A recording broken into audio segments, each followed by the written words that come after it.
Good morning. This is the Colorado Oil and Gas Conservation Commission. This is our Wednesday, March 15th regular Wednesday agenda. We will start with a roll call. Thank you, Mr. Chair. Commissioner Ackerman. Here. Commissioner Cross. Present. Commissioner McGowan. Here. Commissioner Mesner. Here. Commissioner Oath. Commissioner Ray. Here. Commissioner Robbins. Here. Mr. Chair, you have 6 out of 7 commissioners present. Great. Well, welcome everybody. And in particular, a welcome to Commissioner Aaron Ray. Aaron is the new Assistant Director for Energy Innovation at the Colorado Department of Natural Resources. Aaron, do you want to introduce yourself? Great to have you with us. I know you had a brief appearance last week for that meeting, but welcome to a Wednesday meeting. Thank you, Chair Robbins, and thank you everyone for joining us. As Chair Robbins mentioned, my name is Aaron Ray. I'm Assistant Director for Energy Innovation at the Department of Natural Resources. My role is advising Executive Director Dan Gibbs on energy issues. Previous to coming to DNR, I was at the National Conference of State Legislatures, where I led the energy program, spent a few years in the governor's office here in Colorado, and prior to that was in the federal government, the Office of Management and Budget in Washington, D.C., where I worked on Department of the Interior issues. So happy to be joining you and looking forward to working together. Thank you. Great. And we look forward to having you as a ex officio non-voting guidance member for us on the commission. So welcome and welcome to today's events. We start on our agenda with commissioner comments.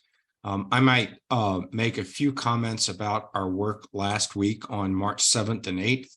The commissioners took a trip to the Raton Basin down in Trinidad. We completed the trip. We visited with operators. We had educational site visits. We held a public meeting and a breakfast with local government elected officials and the LGDs. I think we received some fairly good feedback from local elected officials. We had Los Animas County commissioners. We had Huerfano County LGD and planning staff. We had the mayor from Trinidad. It was the first visit of the commission to that area in probably over a decade. I think the local electeds are appreciative of the visit and appreciative to be able to provide us some input into things of importance to them down in that basin. Some of the things we heard were surface owner variances and reclamation when fields are done, and the important aspects to some surface owners and some of the operators' existing infrastructure, such as roads, et cetera. We let them know about how to go about asking for those sorts of variances to the commission. Water is very important down in that neck of the woods, and a lot of the produced water down there is critical to supporting ranching and wildlife, as well as fire mitigation efforts. We were able to provide some clarification about the roles of the COGCC as well as CDPHE on produced water. And we pledged to ensure that we had some coordination between landowners, operators, COGCC, and CDPHE. On March 7th at Trinidad State College, we held a public meeting. We had approximately 35 attendees and 20 folks provided public comment. And the following morning, we had a local government designee and local elected officials breakfast. I thought it was a great couple of days. I really enjoyed meeting with folks down there and getting some perspective on their issues. It was also, as always, really great for commissioners to be able to spend time with our staff down in that neck of the woods, and some of the discussions that were had, in cars and in buses and as we drove around are really super critical to help inform the commission with regard to the work that we're doing on behalf of the state. So I don't know if anybody else had anything to add, but that's a recap and a summary of the work that we did down in the Raton Basin. And I see that my AAG has now visualized himself to correct whatever record I mucked up. Thanks, Chair. I'm not appearing to correct anything at all, just to add 2 points. First of all, this was solely an educational trip for the commission. The meeting the evening of March 7th, I believe, was just a public comment meeting, important, of course, but still public comment only. The commission did not make any decisions on any pending matters, did not discuss pending matters, and did not take any votes over the course of that trip down to Trinidad. Yeah, thank you very much. Appreciate the clarification. Anybody else with commissioner comments? Commissioner Messner? Thank you, Mr. Chair. I also agree that the trip down to Los Animas County was well worth the time, and I'm always appreciative of the opportunities we have to travel around different parts of the state. I think that's a really important part of our role.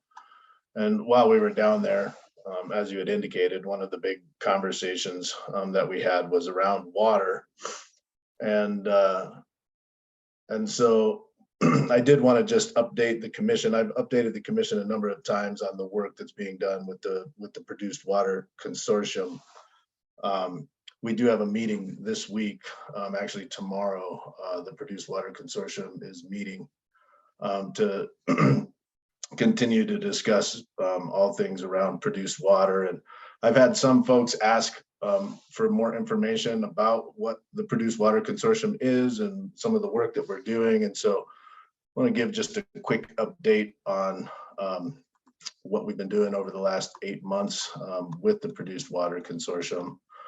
I think that, as you all know, Colorado has an opportunity to encourage the reuse and recycling of produced water and oil and gas operations across the state. And I think, as indicated by our cumulative impacts report, currently there are significant operations that are recycling produced water, on the western slope and the Raton Basin, on the eastern plains. But then there is minimal recycling or reuse occurring in other parts of the state. There's still a number of issues around produced water that need to be addressed from a regulatory and legislative perspective that the Produced Water Consortium is working on through our meetings. And these include things like legal and water rights issues around tributary and non-tributary uses, liability, water share agreements, necessary infrastructure development, discharge permitting, state and federal agency coordination, testing and constituent research gaps, and water quality and quantity, amongst a number of other things. And so, as you all know, we recently, about 8 months ago, developed the Produced Water Consortium with the intent to bring regulators, industry, researchers, and non-governmental organizations together to address these different produced water challenges. And the hope for the Colorado Produced Water Consortium is that it'll provide an informed path for the utilization of this water resource, both inside and potentially outside of the oil field in Colorado. And the goal of this group is really to build upon the work that's currently being done by both the Texas Produced Water Consortium and the New Mexico Produced Water Consortium, so as not to duplicate efforts of the work that both of those consortiums are doing, but rather build upon them and focus on more Colorado specific issues. And I think we can all agree that finding a path to encouraging the reuse and recycling of produced water both minimizes the need for the utilization of fresh water in oil and gas activities, and also has the potential to develop a new beneficial use outside of the oil field for water that's being produced as part of operations. The overall mission statement, and I'll just share that quick so that folks do understand exactly what we're trying to accomplish with the Produced Water Consortium, is that a Colorado Produced Water Consortium aims to bring state and federal agencies, research institutions, and institutions of higher education, affected and interested NGOs, local government, affected industries, and others together to encourage the reuse and recycling of produced water and to address barriers associated with the utilization of produced water. The Colorado Produced Water Consortium will provide an informed path for the utilization of this water resource inside and potentially outside of the oil field in Colorado. The outcome of this effort will build upon Produced Water Consortium efforts nationally and will identify and address critical scientific, legislative, and regulatory knowledge gaps needed to develop policies that are protective of public health, welfare, safety, the environment, and wildlife resources in Colorado. Additionally, these policies will provide a path for the oil and gas industry to recycle or reuse their produced water inside the oil field while exploring the potential extent of safely reusing produced water outside the oil field. The consortium is tasked with the following things: to solicit input from the consortium and provide recommendations to state agencies and the legislature on how state and federal agencies can better coordinate regulatory policies in regards to produced water, to conduct, participate in, and sponsor studies, pilot programs, analysis, and other research associated with produced water. Through analysis and research, provide recommendations to state agencies and the legislature, appropriate short and long-term produced water reuse and recycling goals. Provide recommendations to state agencies and the legislature around necessary rulemakings and legislation that would remove barriers to reuse and recycling of produced water within the state of Colorado. Report to state agencies and the legislature on topics related to produced water, and to participate in relevant state agency rulemakings in regards to produced water. So that's just a general overview of what we are working on and kind of our goalposts as far as the steps we're taking around produced water with the consortium. Happy to answer any questions that commissioners may have, but just wanted to give you a quick update and make sure the public also knew the work that's been going on over the last 8 months. Thank you, Commissioner Messner. Are there questions for Commissioner? Good update, great update for the public too. Appreciate that. Others with Commissioner comments? All right, seeing none, we will move to the consent agenda. Does anyone have questions with regard to consent? Do you have a motion to approve consent? So moved. Second. Motion and a second to approve consent agenda. All those in favor signify by saying aye. Aye. Aye. Any opposed? Consent agenda carries. We now have a presentation from the Colorado School of Mines, as well as others, on the Mark Martinez and Joey Irwin Memorial Public Projects Fund. So let's bring these folks to the panel. All right, so should we start or? Yeah, do you have everybody you need with you? Okay, I can see Jennifer's survey will. I think Mark is also here. I think Eileen Fan, she is also supposed to join the meeting. Should we wait? And I'm sorry, could you provide that name again, and we'll make sure to get that person in. Oh, I Yeah, think she's coming in now. Yeah, she's here. Okay, good. And maybe before you start, Mr. Chair, if I could just give a quick overview of what's happening here. Go ahead, Commissioner Messner. These fine folks have provided a proposal for funding from the Martinez Irwin Fund. As everyone remembers, the Martinez Irwin Fund was a fund that was developed as part of the proceedings associated with the settlement around the Martinez Irwin incident.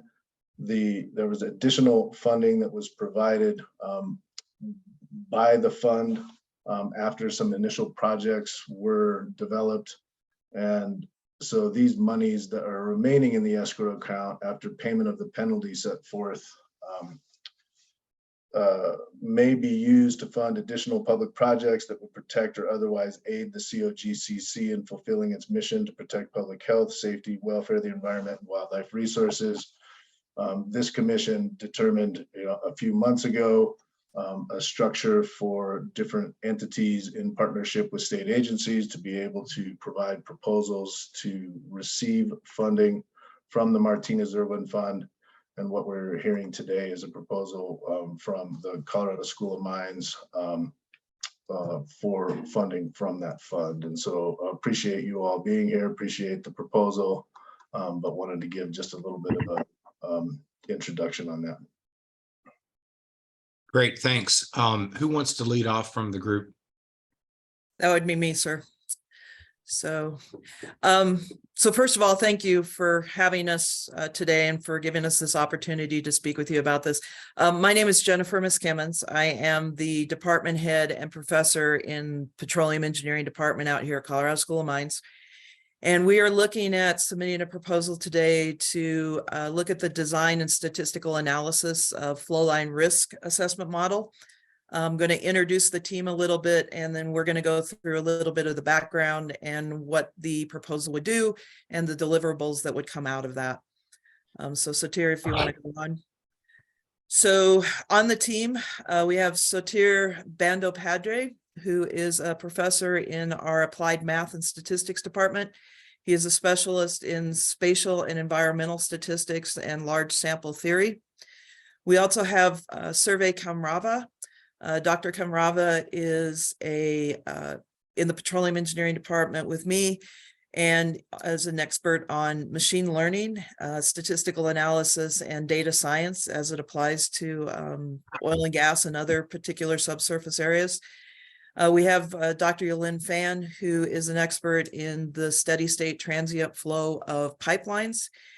And then bringing up the end there is myself and Dr. Will Fleckenstein. We both have fairly extensive backgrounds in both field operations as well as the academic side of things. So we bring the link to the actual field components of this. So with that, I am going to turn it over to Dr. Fleckenstein, who's going to give a little bit of background about this particular project. Thank you very much there, Jennifer. And if you could move the slide along, Sotir. So the Martinez family had an unspeakable tragedy that struck them through absolutely no fault of their own. There was an explosion that occurred in their family home. And during the investigation, it was found that there were several natural gas plumes that were associated with flow lines. You can see on the screen a smaller plume that was the one that was that resulted in the tragedy. But you can also see a larger plume that is in the open field that is associated with another flow line that occurred. And so the School of Mines would like to help to reduce the risk of this occurring again, and that's where this proposal is coming from. Go to the next one. So I was contacted by Mark Schlegenhoff early in 2018 to assemble a team of faculty members and students to analyze data that was associated with flow lines. And Mines was asked to locate, characterize, and then summarize the relevant published risk models for application towards upstream systems, and specifically flow lines. If you go to the next one. And so a key finding that we had was that we were not able to identify a risk model that was used either in industry or by regulatory agencies that could be adopted by the COGCC as an improvement over the current qualitative model, hence the proposal that we have before you. Thank you. Okay. The next slide. All right. Yeah, thank you. Something. All right. Thanks, Jennifer and Will, for providing this excellent background. Now that we know that there is a dire need to build a risk assessment model, I'm going to list down the objectives of this follow-up project. So the primary aim of this project would be to build a machine learning-based quantitative and robust and statistically sound risk assessment model for flow lines. Typically, so far, COGCC has been using a qualitative model for risk assessment. And the qualitative models are nice. Those are easy to interpret, but they have the inherent weakness of being subjective in nature based on the perceived experience outcomes. And those are not backed by rigorous statistical or mathematical concepts. So on the other hand, in this project, we are planning to build or create a quantitative model, which are going to be less subjective and will be based on more statistical and machine learning and mathematical concepts. And those will attempt to estimate the probabilities and consequences of a specific event in a more informed way.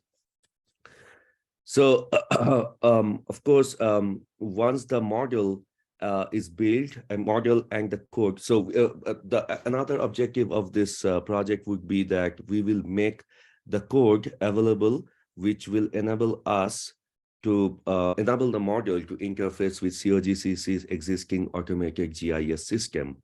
So once the model and the code are built and delivered, COGCC could potentially avoid another Martinez-like disaster by equipping local authorities with better decision-making tools when it comes to development sites in areas with existing flow lines or new oil and gas projects.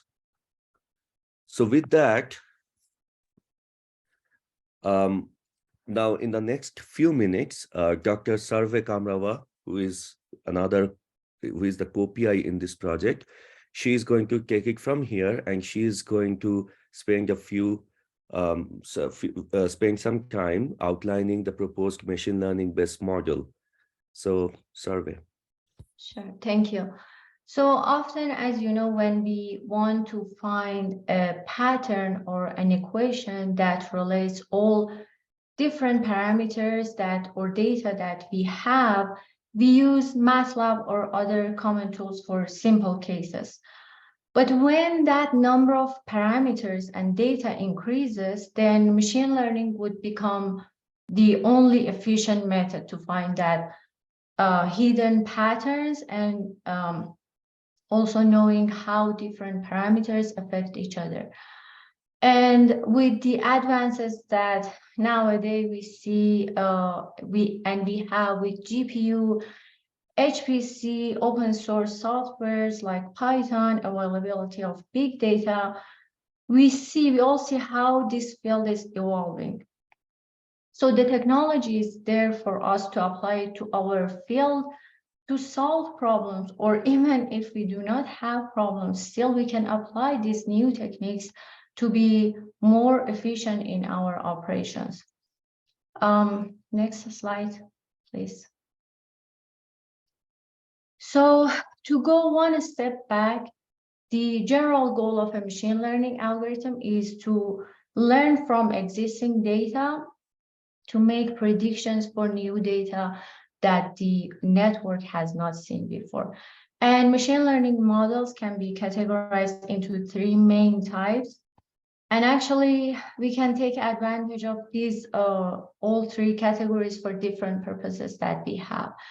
For example, we can use supervised learning models for flow assurance to predict problems in flow lines, like hydrate formation or scale buildup.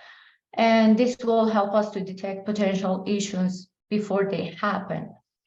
Or even it can be used for leak detection to detect the locate of the leaks in flow lines using the data that we have from pressure sensors and flow meters. And again, this will help us to minimize the risk of environmental damage. Next slide, please. Or the other category is unsupervised learning models. We also can use these models for different purposes based on different data that we have. For example, for anomaly detection, to detect anomalies in flow lines data, like unexpected pressure or flow rate spikes. And again, this will help us to identify potential equipment failures or operational issues. Or dimensionality reduction. And what I mean by dimensionality reduction is to reduce the dimensionality of flow line data by finding the most important variables or features that we have. So that will help us to identify the key factors that influence the flow line performance. Next slide, please. And the third category is reinforcement learning. We can use these models for, again, based on the goal and the data that we have. For example, for predictive maintenance, we can use reinforcement learning algorithms to optimize the maintenance schedule. So here we learn from the history of equipment failures and also maintenance activities to suggest the optimal time and type of maintenance that we need. So depending on the goal and the data that we have, we can apply these different algorithms. Of course, we need to pre-process the data and also modify or customize these algorithms for the problems that we have and the data that we have and the goal that we want to achieve. So thank you. Suti. I thank you, Sarve, for providing a brief introduction to our proposed machine learning model. So in the next few slides, I will be covering our individual responsibilities, the final outcomes and deliverables of this project, benefit of the project or some of the broader impacts, and also the activities and timeline. And finally, I will conclude with a summary of the budget. So the first thing is that 2 graduate research assistants will be working on this project under our supervision. I have already identified 1 incoming PhD student at the Department of Applied Math and Statistics. Her name is Isabella Chitumuri, and she is coming from Hunter College at New York. She is currently an intern at NASA, and she has significant experience to work with ML and GIS. The other one, who is a potential PhD candidate at the Petroleum Engineering Department, and Survey, Dr. Kamrava has been talking to him, and his name is Tanveer Alam Munshi, and he is expert on implementing machine learning for reservoir characterization. Several undergrad students will also be working under our guidance or supervision, and they will assist us with different parts of this project. For example, with the data wrangling, the model implementation, or data simulation, all this kind of stuff, they will be working with us. Any questions? Okay. Okay, so next I'm going to talk about our individual responsibilities. So the PIs in this project, myself and Dr. Kamrava, we will primarily be tasked to develop the risk assessment model for flow lines and implementing the computational model. We will also oversee the overall organization, and we will coordinate the monthly or bi-weekly project meetings with COGCC members. And finally, we will serve as the data manager. That is, we will be responsible for managing and storing the data while research is being conducted. The senior personnel involved in this project will help us to modify the existing factors and whether to include any new factors as needed. They will continuously provide feedback on the proposed methods and weigh in as necessary. And finally, they will proofread and all the papers and the project reports, the final project reports. Next, the outcomes or the deliverables of this project. So of course, we are going to come up with an updated, scientifically based model that COGCC will be able to use to assess pipeline flow failure risk. Additionally, we are planning to develop a workflow that can be used in future to update the model as new data becomes available. So we would like to, so ideally, it should be done on an annual or biannual basis. So whenever we build a model, any statistical model or a machine learning model, it is imperative to check the validity and the predictive performance of that model. So we are planning to test those things using some blind tests on existing COGCC data collected in the pods. And of course, upon completion of the project, we will provide a written report to COGCC with all the details of this model and the code, the associated code. And as we mentioned earlier, that we are planning to make the code available that allows the model to interface with the automated GI system currently used by COGCC. Now let's talk about the benefits or some of the broader impacts which the project will have.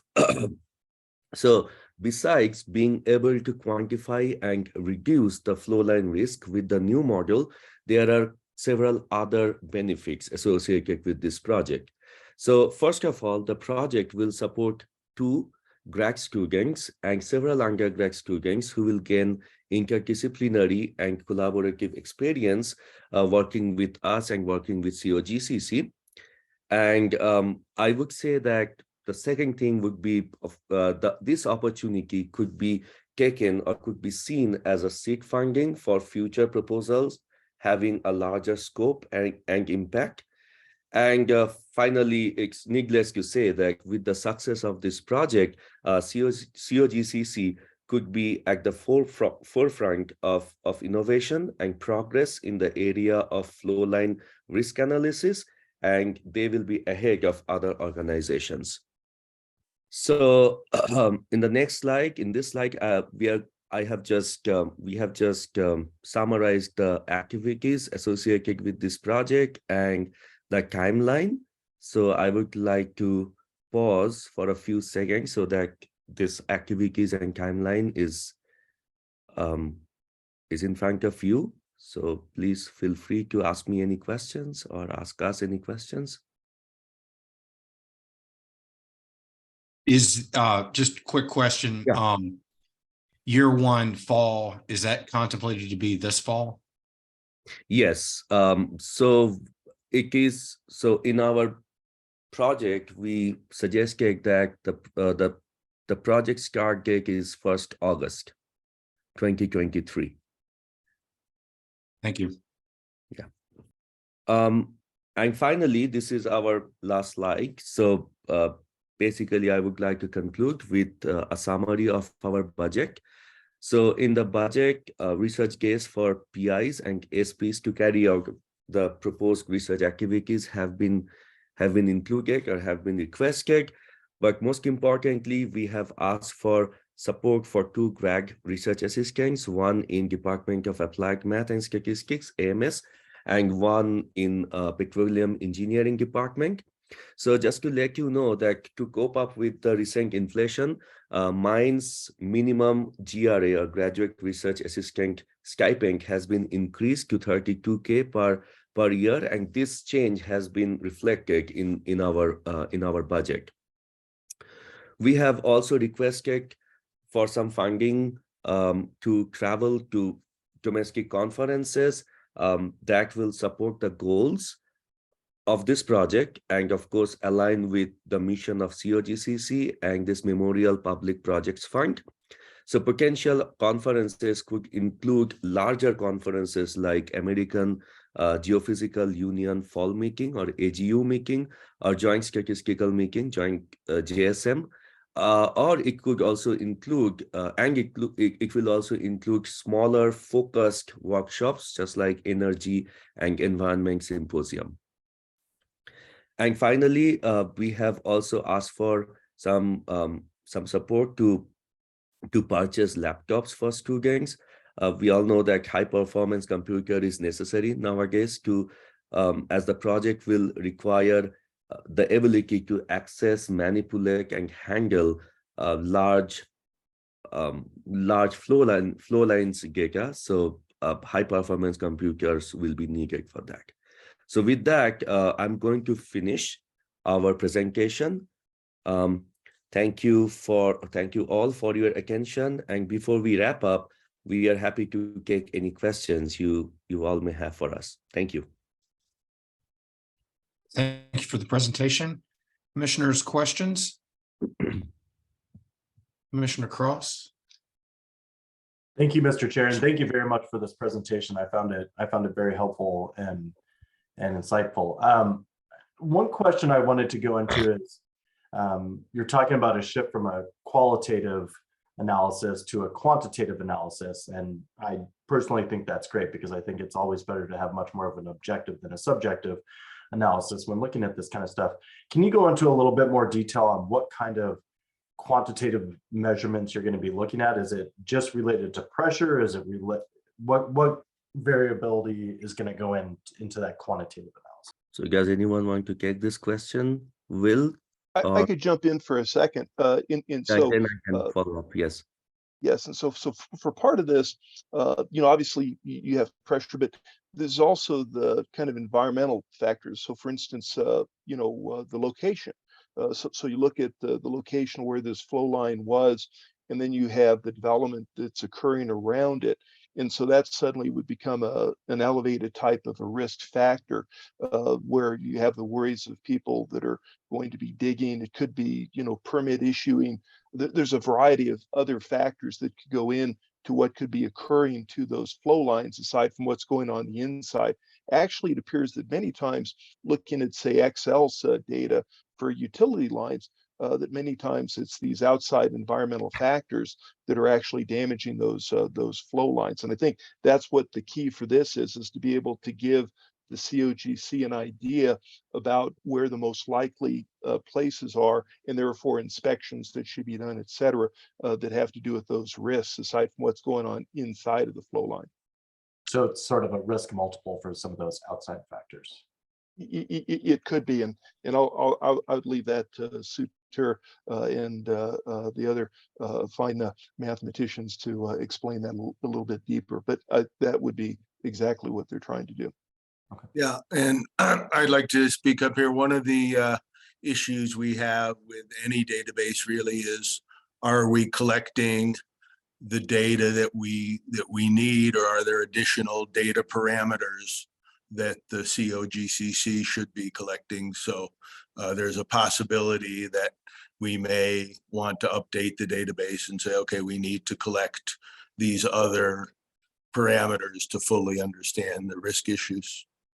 Yeah, so that is exactly what I was about to say. Mark, thanks for sharing this feedback. So that's exactly what our plans are. So basically what we are planning to do is that after we build the model, or as a part of building the model, we will compare the COGCC data with the information already collected from the POT system, the Pipeline Open Data Standard System, to determine if any additional information should be collected to create a more robust risk model. So probably we will start with the variables which COGCC is currently using in their model. So that will be our first step. And then we will compare that initial model with the existing COGCC model. And then at some point, we will decide that whether we should include some more information. Of course, to what extent we should include more information, that is, of course, a question of interest. And there, as Dr. Kamrava talked about the feature detection, we can, or dimensionality reduction. So we can include many variables, but then at some point we need to understand, or we need to decide that which variables are really significant for modeling purpose.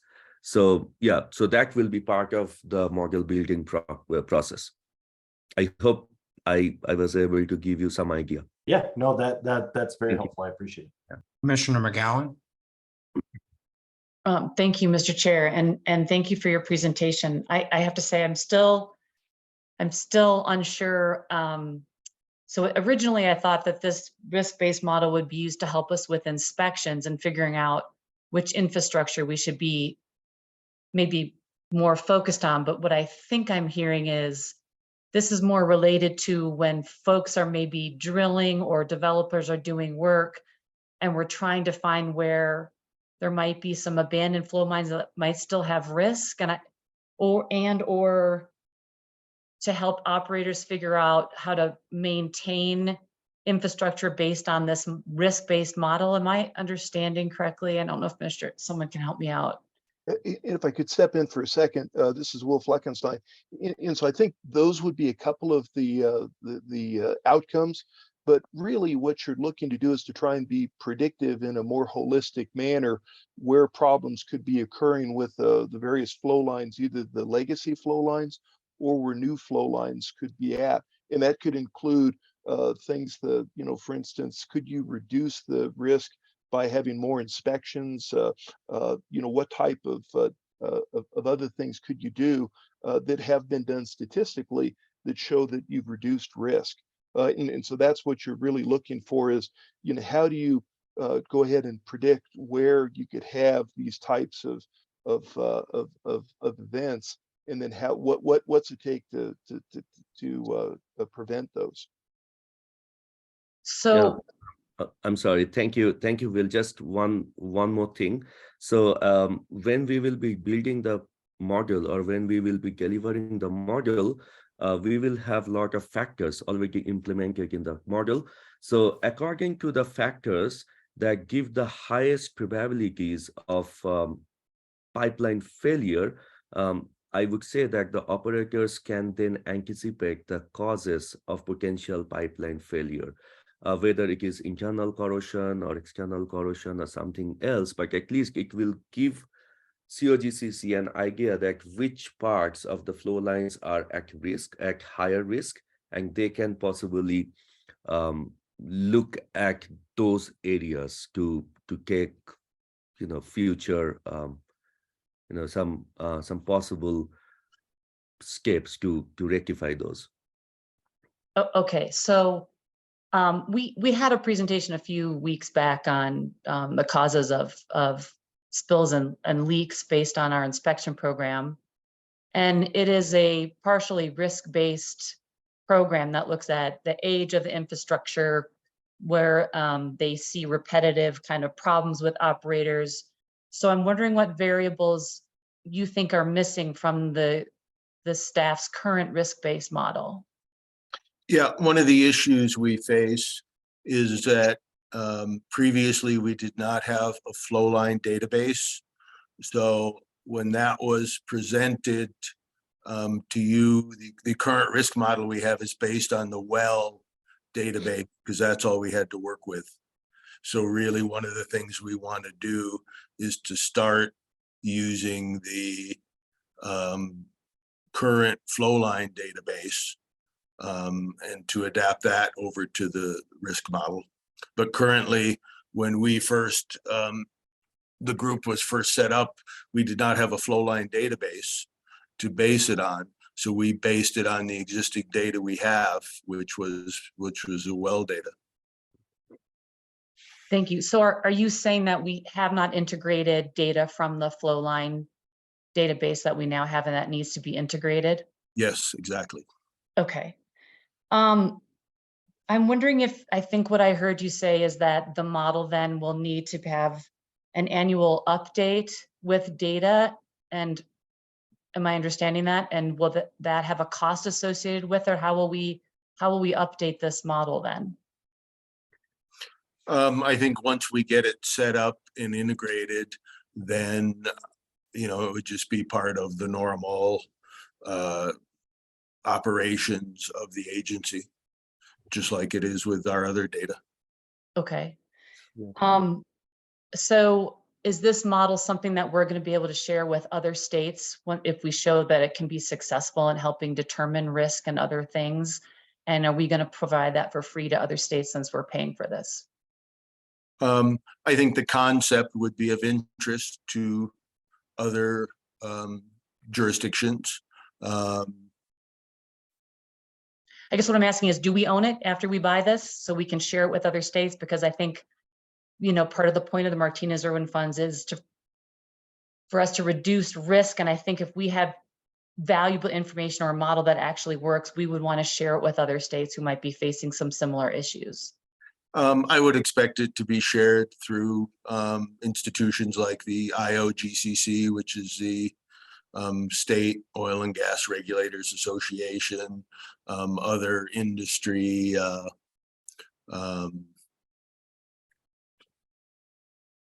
associations. So and I think through the conferences that they've talked about earlier, that's one way to do that. So I want to clarify, we own this product after we purchase this service here, or this model. Well, basically it's a concept. So I don't think there's anything, it's not a proprietary, patented type of concept. It would be the data analysis, and we would, we could keep it internally or we could share it as we see fit. Great. And I think the only other thing for me in looking at the budget, the indirect costs, I've never seen an indirect cost at 50%, and that gives me a little bit of heartburn. I'm wondering if you could explain and whether or not there's some wiggle room there. Will, Jennifer, do you want to step in? Sure. Because this is something I can't say much about. Well, as the administrator on the call, I can take that one. Yeah. That is a standard IDC for any university research in both Colorado and actually in the United States. The IDC at higher education, those indirect costs are actually set by the Department of the Navy, of all things, but they are a standardized cost across all universities. So whether it be School of Mines or CU or CSU, it's within a couple percent of that. And this is Wolf Luckins, just to build on that a little bit further. It's essentially the costs, essentially keeping the lights on. You look at the national labs, I think their indirect cost ends up being somewhere around 100%. And it's just the other additional costs that are associated with kind of the institution. And so that's where that came from. Other questions? Commissioner Ackerman? Thank you. I think a lot of mine have been answered, but a rudimentary question for you. I couldn't ascertain from the materials. Are we talking about all flow lines here? Is it limited to gas? What's the utility of the model? Yeah, it would cover all the flow lines that we have in our database. Okay, thanks. That was my presumption. I appreciate that clarification. And just a couple of budget questions. Does this constitute the entire budget? Would you anticipate follow-up requests or further development after the 2-year timeframe? As of now, we are pretty confident that we can build the model in 2 years, but we don't know. Once we start the research, something else might come up. But at this point, we are pretty confident that in 2 years, we have a good group, we have a good team, we have all the expertise we need for this work to be done. I think we are in good shape. So I would say that I don't anticipate, personally, I don't anticipate for any follow-up request as of now. Thanks, I appreciate that. And then my final question on the budget is, I noted the payment of salaries and fringe benefits there as well. As far as I can tell, there's not any proposed mines cost share associated with this project. You're asking for the entirety of the budget, is that correct? What do you mean? So can you clarify the question a little bit more? Sure, you bet. Yeah. Lots of times when people bring projects before us, they ask for a portion of the budget and they contribute a portion of the funding. Yeah. Okay, the share. Okay. Yeah, I don't think that Mines has any sort of shared budget system with COGCC. I know that Mines have something like that with other agencies, like I think with NWEL they have something, but I don't know whether they have something with COGCC. But Jennifer and Will, you might clarify this a little bit more. Yeah, if I could pop in for a second. So for instance, with the work we're doing with, say, Forge, which is a DOE funded project, universities typically are on a bare bones type of a. So our partners may have a cost share that are industry partners. We're actually grandfathered or allowed to participate without any cost share from us, because essentially the cost share would be having to come essentially from you guys as a state university, as a nonprofit. We don't exactly have those profits for us to be able to generate. And if we had other partners associated, like let's say Chevron, then it'd make sense to be bringing some cost share from them in. We don't have a partner like that here, and I think for some good reasons. People don't want to have the results essentially tainted by the industry type of participation. Thanks for your responses there. And so as far as the salaries and fringe benefits are concerned, is this the entirety of the salaries for the participants, or is it just the portion of the salary associated with this project? Does that make sense?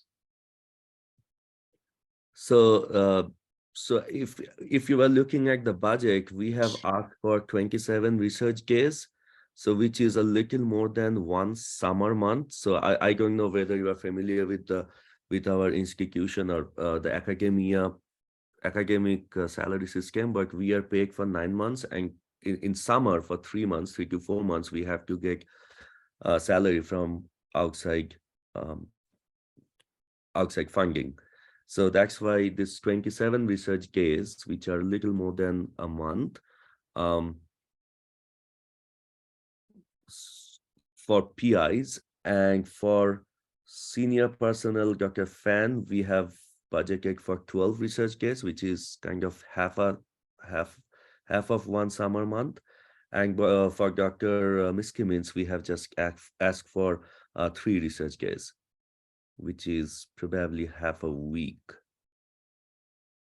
Thank you. I appreciate the clarification. And that's all my questions, Mr. Chair, but I did want to say to the participants, extend my thank you for your interest in the subject matter and for the proposal. I very much appreciate the thought that's gone into it.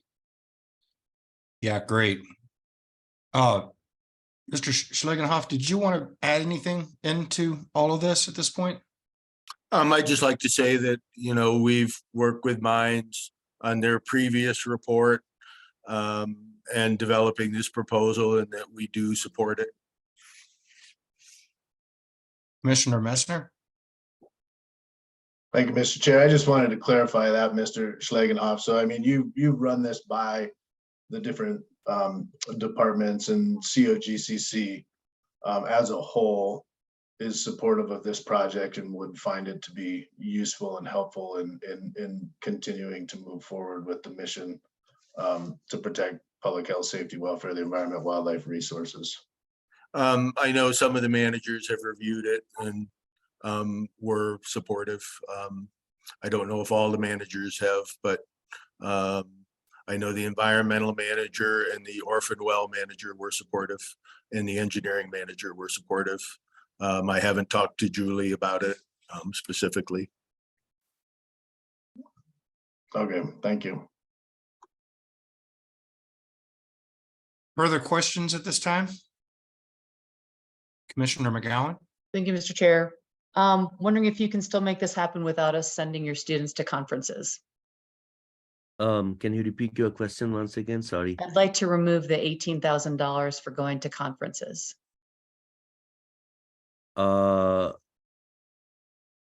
Okay, but you can see that this is including this includes the domestic travel conference, not only for the students, but for the PIs, for the senior personnels. Yeah, I think if you want to go to conferences, the school can figure out how to make that happen. And if I could for a second, so part of the reason for going to the conference is part of the project. So for instance, the AGU, when I was involved with the National Science Foundation project, where we're looking at leakage within the aquifers of the Wattenberg field, it was important to be able to go, and then they had various researchers from other universities where you could actually compare, what your notes were. It's not kind of a sightseeing type of a trip, but it's that kind of exchange of information and technology is more from a standpoint of what we're looking at, kind of asking for some support on. Obviously, you could remove something like that. It just removes kind of a facet of the project and the ability to both, spread the work we're doing, but also get that impact from, or the influence from other groups as well that are working in similar areas. Commissioner Messner? Thank you, Mr. Chair. Again, appreciate the presentation, appreciate the proposal. I think typically what we do in these situations is, and we haven't had a lot of requests. It's a relatively new process that we're going through it. So really appreciate everyone being here and presenting to us. And, I think that what we can do here is we can take 1 week to allow commissioners the opportunity to absorb and review the information that was provided here today. And then at next Wednesday's meeting, the commissioners can deliberate on the proposal and then be able to provide a response to your proposal at next Wednesday's meeting. Mr. Chair, does that seem reasonable to you? It does. Thank you, Commissioner. But really do want to emphasize that we appreciate the proposal. We appreciate the thought that was put into it, the effort that was put into it. And I think it's certainly worthy of consideration for utilization of the fund. Great. So thank you all to the panel for the presentation. Thank you, Mr. Schlegenhoff. We appreciate you being here with us as well. We'll take this under advisement and plan on returning next Wednesday for consideration and next steps. So with that, why don't we take a 10-minute break and get the next panel up and running and get this panel removed. We'll next hear an oil and gas development plan from St. Croix. And I believe we also need to hear from our staff relevant to that. So let's return at, let's say 10:10. Welcome back. This is Colorado Oil and Gas Conservation Commission. We're taking up docket 2202-00024. Mr. Christopher, I think we need to recognize you first. Good morning, Mr. Chair. How are you, sir? Good. Well, yes, sir. Good morning and thank you, Mr. Chair and commissioners. Thank you for having us this morning. My name is Chris McGowan and I'm the attorney for St. Croix Operating, operator number 81490. We are here this morning to present St. Croix's most recent oil and gas development plan, the Revenant OGDP docket number 2202-00024. Mr. McGowan, Oh, yes, ma'am. Apologies. I believe we actually need to hear from Brian Christopher, our OGLA specialist on this. He's going to just make a few comments with respect to the OGDP.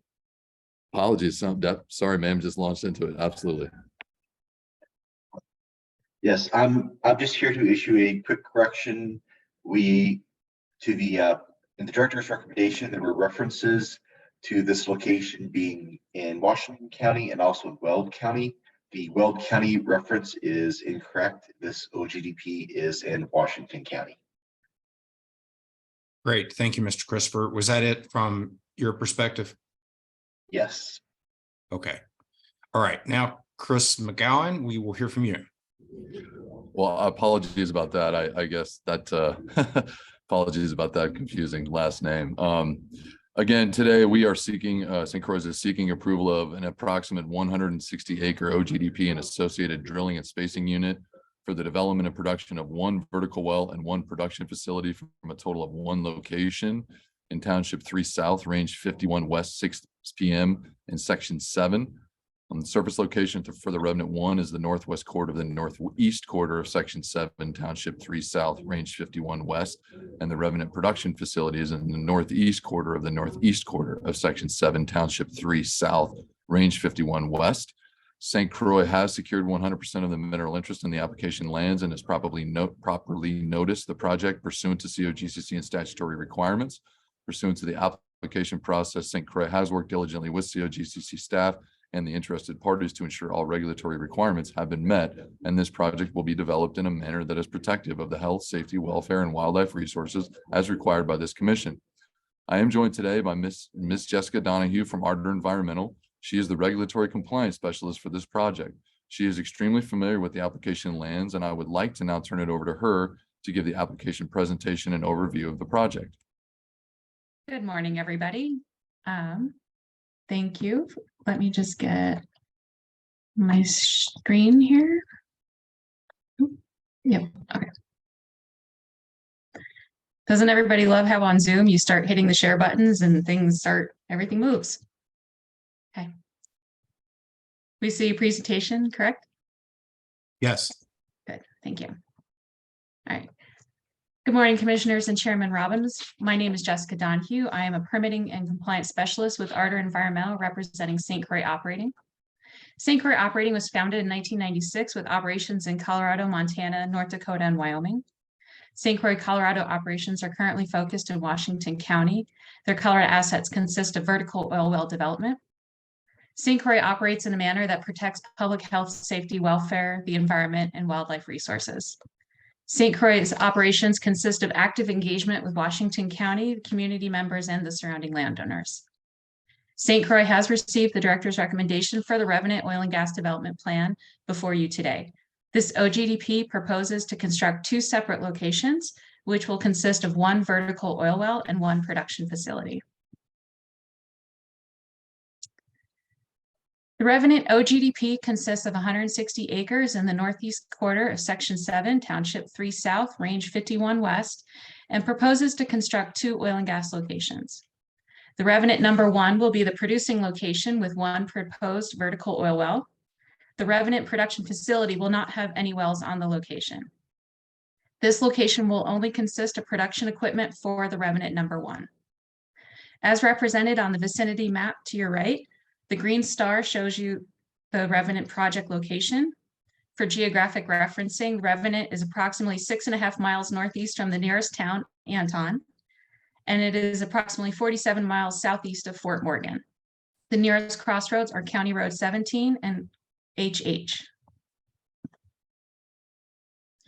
The Revenant number 1 location proposes to drill 1 vertical oil well targeting fee minerals in the J Sand Formation.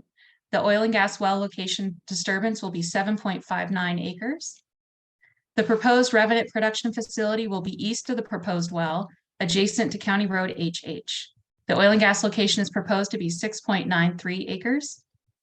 The Revenant production facility will only be constructed after the Revenant number 1 is drilled and determined to be a successful producing well. Represented on this slide, the image to your right shows a zoomed in picture of the proposed OGDP. The black box is our 160 acre OGDP boundary. The yellow shapes are the proposed working pad surfaces.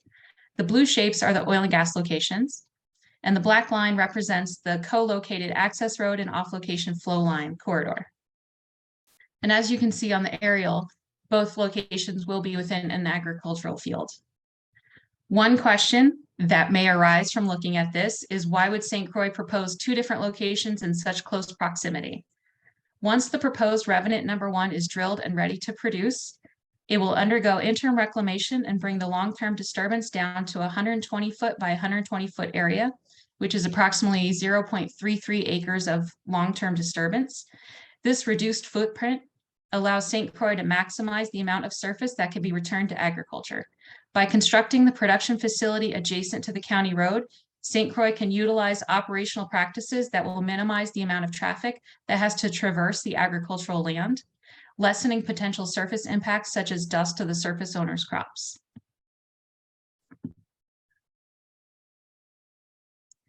The proposed project is over 1 mile from schools, high occupancy building units, high priority habitat, and disproportionately impacted communities.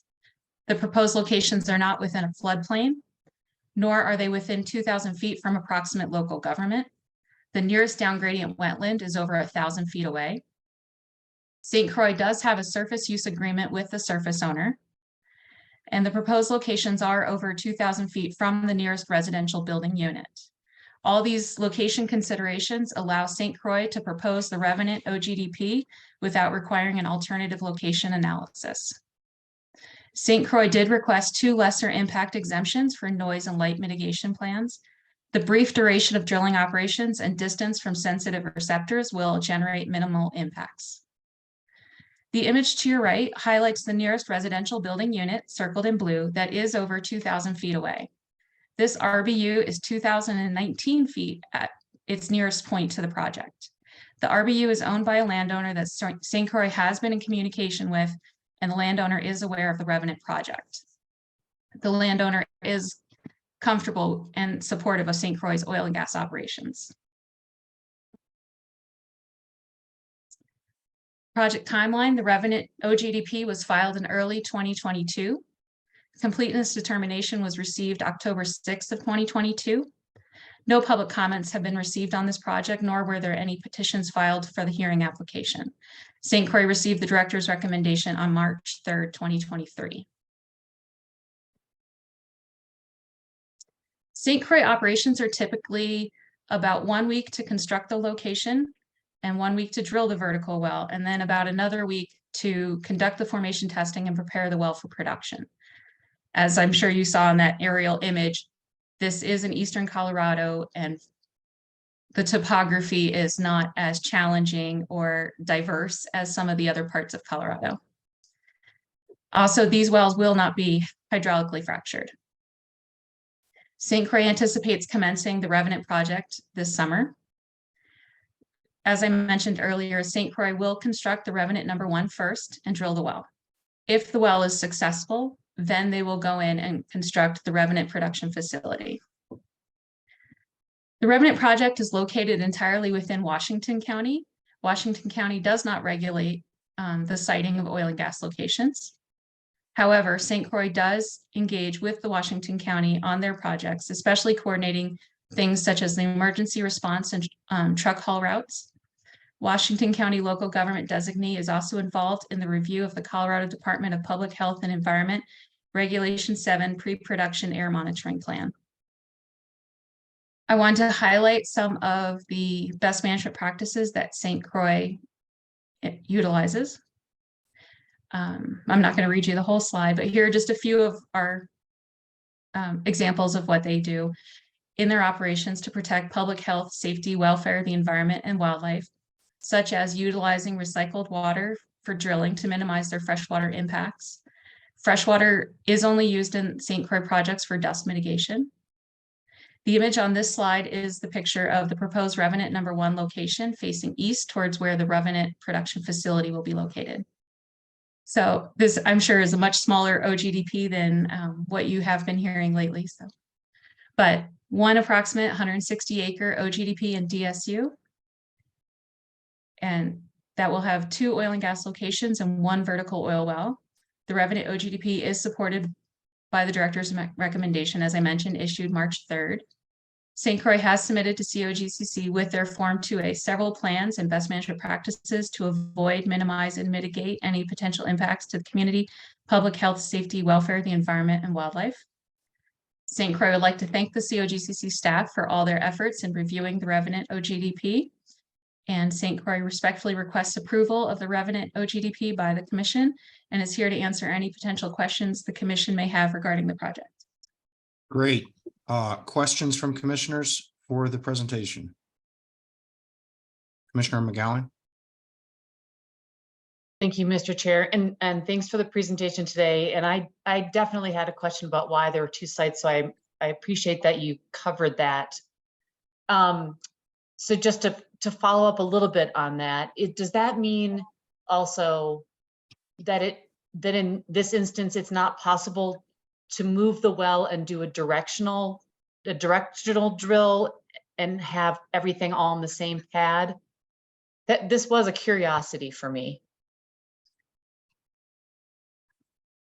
If I may, thank you for the question, Commissioner McGowan. And we have technical staff available to better answer this question. But my understanding is that in light of the geology and some of the drilling in the area, it is more beneficial to not directionally access some of these the zones. And that's why their operations typically are, they'll drill their vertical well where the minerals are, and then have the offset production facility. And you may have, I think we've seen one other application from St. Croix, and it may have been similar. And the more that we learn as commissioners, the more we're like, oh, this is different. So I appreciate your patience if this is actually like something that we've actually seen before, but now it's piqued my curiosity, and I appreciate the information.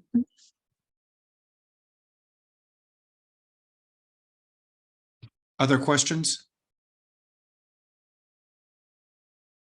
Commissioner Ackerman?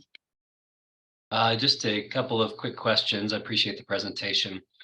And I'm having a hard time figuring out why the two produced water tanks on site if the intention is to construct a produced water takeaway to an injection well. Can you explain that a little more to me? Yes, so The intent is to utilize the pipeline to be able to remove produced water without trucking. But at this time, the tanks would be used for sometimes the capacity of the pipeline. You can't always have your produced water go directly into the pipeline due to pressures and volumes and constrictions such as that. So by having tanks on the location, this would allow St. Croix to be able to safely operate, even in cases of, especially a new well always has a larger volume of water that comes in first. So this will allow them to be able to safely store the water until it can be managed to get into the pipeline and over to the injection well. Thanks, Ms. Donahue. I appreciate that. And I made that assumption. I'm certainly not an expert on the amount it takes and the capacities of pipelines and tanks, but I asked the question because there's 2 tanks, not just one. And the intent then would be to ensure that the produced water pipeline is in place prior to the drilling of the well, so that produced water could be, or production of the well, so that the produced water could be taken right into the pipeline? Or is there a time period proposed for storage and then construction of the pipeline? I believe there will be some time, because as I mentioned, this is an exploratory project. So like I said, they'll drill the well first and see what they have. And when it is, right, fingers crossed, it's going to be a good well and it produces, then they will construct that production facility and also construct the pipeline. So there may be a little bit of a time gap that the pipeline will not be constructed prior to drilling. Thank you. But in any event, yeah, you don't intend to truck produced water at any stage. It's intended to be tanked and piped. Correct. The pipeline will be constructed when the production facility is built. Thank you. No further questions, Mr. Chair. Thank you, Commissioner Ackerman. Further questions, Commissioner Cross? Thank you, Mr. Chair. And I believe that last question just answered one of the questions I had, but and I guess I'll take it as sort of a moving forward if this is a good producing well. With the transportation out of produced water, are there considerations for, given that you're using recycled water in your drilling process, are you going to try and bring it in via pipeline later on as well?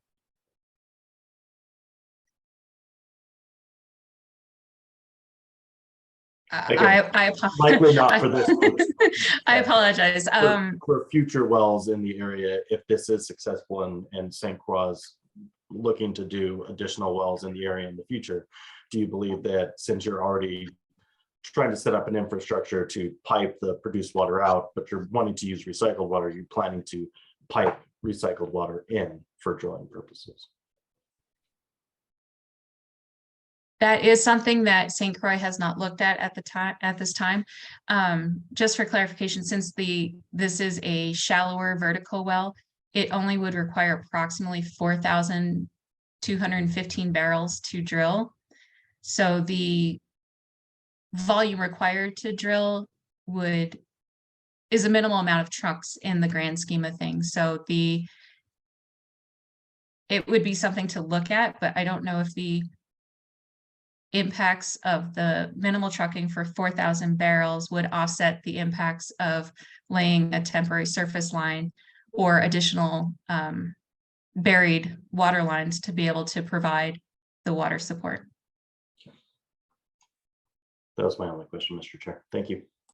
Thank you, Commissioner Cross. Any further questions? Seeing no further questions, we move into deliberation phase. Does anybody desire to deliberate and or make a motion? Commissioner Messner? Thank you, Mr. Chair. I'll move approval of the application as presented. Second. All right, thank you. We have a motion and a second. Is there further discussion on the motion? Seeing no further discussion, all those in favor of the motion signify by saying aye. Aye. Aye. Any opposed? Motion carries. Thank you, Mr. McGowan. Thank you, Ms. Donahue. We appreciate the presentation. The matter has been approved. Thank you, Mr. Chair and Commissioners. Thank you, Mr. Commissioners, Chair and Commissioners. The next matter on our agenda is an update from Commissioner Ackerman on the cumulative impact stakeholder process. That matter is teed up for 11:30. That is to allow our director to be with us to listen in as well. So at this time, I think we're taking about an hour break. I have another matter at 11:30 for about 10 minutes. So when we reconvene, Commissioner Ackerman, go ahead and get started, and I'll catch up when I get back in, and I'll listen to the recording for the first 10 minutes that I miss. Will do, Mr. Chair. Thank you. All right, we will be back at 11:30. Okay, it looks like we've got all commissioners back with the exception of Chair Robbins. Chair Robbins has asked us to go ahead and proceed in his absence for a little while as he had something else to take care of. Welcome back, everyone. This is the COGCC at our regular Wednesday meeting on March 15th, 2023. And the next item on the agenda is update on cumulative impact stakeholder process by me, Commissioner Ackerman. So I will jump right in as soon as I'm able to get the presentation up and going here. Okay, is everyone able to see that presentation? Great, thank you. Okay, well, thank you everybody for the opportunity to sit down and talk a little bit about what we heard during our cumulative impact stakeholder process, phase 1. And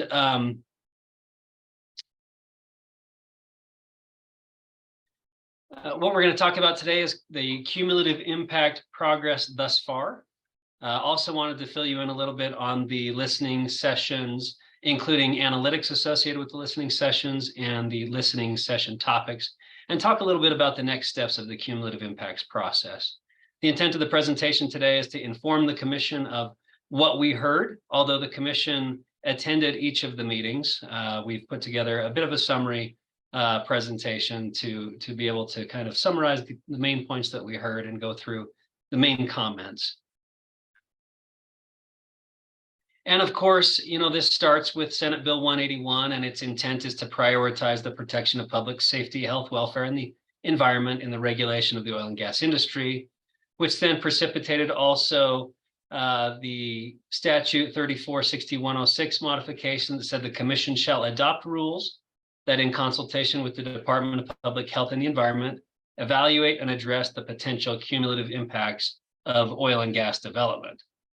And so that's gotten us kind of to this process and where we're at today. But I wanted to start, you know, cumulative impact accomplishments since Senate Bill 181 are really often skipped over when we talk about this issue because there's work that remains to be done. But there has been significant work on cumulative impacts, and various regulations were passed that address cumulative impacts. So I wanted to talk about that just a little bit.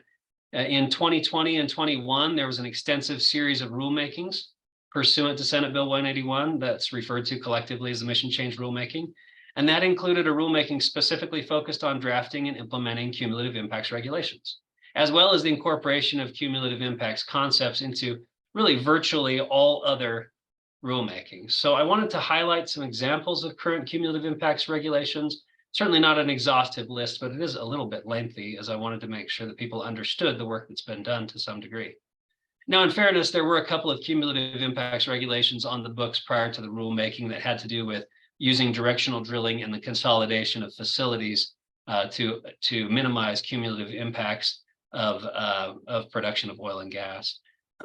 But since Senate Bill 181, other regulations have been passed. You can see on the slide here, we'll start in the 300 series.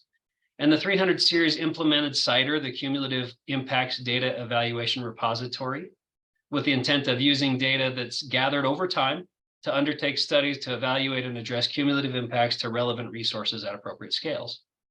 The intent there is to accrue data year over year so that the Commission can assess and address cumulative impacts each year on an ongoing basis as it considers the annual report's findings. So we're only in year 2, as the director pointed out recently, and year 1 saw very little development. So data really is very limited at this point, but it will grow more robust over time. Those regulations also implemented the Form 2B Cumulative Impacts Data Identification Form as part of the application packet that must be submitted with applications. So quantitative and qualitative cumulative impacts data must be submitted by the applicant that will be evaluated by the director when making her recommendation, and then by us, the commission, including, and this is a bit lengthy here, but I wanted to make sure that again, folks understand what is being gathered out there currently. So with regard to air, a quantitative evaluation of certain itemized pollutants, and the list is a little long, but includes the usual suspects: VOCs, NOx, carbon monoxide, carbon dioxide, formaldehyde, benzene, toluene, and others. Also a public health evaluation that would evaluate the increase in total HAPs, both from stationary and mobile sources associated with a new development, and also to evaluate any potential short and long-term impacts to public health. The form also requires the applicant to identify any development that's proposed to take place in any disproportionately impacted community. As far as water is concerned, they must identify if a project's in a sensitive area for water resources or within 2,640 feet of a surface water of the state. And if so, report the amount of fluids to be stored on site. They must evaluate the potential for contaminant migration pathways and location proximity to riparian corridors and to wetlands. And they must evaluate the potential impact to any public water system intake and evaluate measures to reduce water use. Finally, they've got to report the anticipated volume of all the water that will be used and the percentage of that water that's recycled. As far as wildlife resources are concerned, they must report on any high priority habitat that's within 1 mile and must include the total acreage, including current land use and number of acres that is proposed within high priority habitat. With regard to soil, they must evaluate adverse impacts to topsoil, and they must evaluate adverse impacts to ecosystems and vegetative communities. And then with regard to public welfare, they must evaluate short and long-term impacts associated with noise, light, odor, dust, recreation, scenic values, and a variety of other social impacts. In addition, they must identify proximate oil and gas locations that are active and permitted and proposed, and even P&A locations within 1 mile of the proposed development, and report on the cumulative total disturbed acreage for those developments. And finally, they need to report on the total storage volumes for produced hydrocarbons and produced water. So once the required 2B cumulative impacts data is all gathered, along with any other cumulative impacts data that COGCC deems necessary, the applicant must also include an overall cumulative impacts plan to address cumulative impacts to the identified resources. So in this way, many potential impacts can be evaluated and addressed during the application period. This is one of the reasons that submitting an application is a lengthy process, and it often represents, a year's worth of work as staff and the applicant work back and forth to adjust proposed developments during the application process, specifically to minimize cumulative impacts once the application matures.